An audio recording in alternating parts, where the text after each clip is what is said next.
Hi guys, good morning. Ito po ang ating Mais sa Ito project. Ating Audrey Parksville Residences. Yan po. Floor area 45 square meter, lot area 55 square meter, and unit 75 square meter. Meron po siyang 2 bedrooms, 1 toilet, 1 carport. Ayan. Meron din po siyang gilid. Ang ganda ng bahay at ang taas po. Magkapasukin po natin. Ang tibay po ng pinto o doorknob pa lang, bunggacious na. Yan, pagpasok mo. Wow, ang laki. Ang ganda ng bahay. Maganda. Yan. Ang kusina.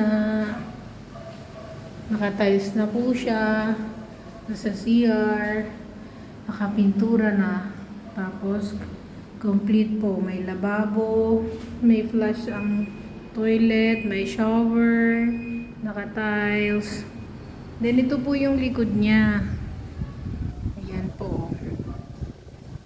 Wow. Ganda po ng bahay na to. Ang tangkad niya.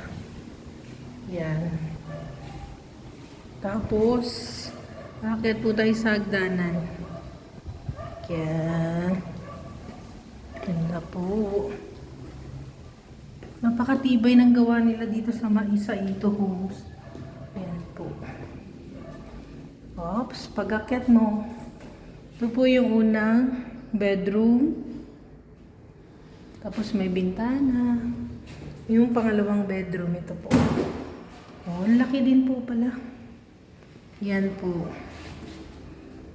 Yan. Tapos,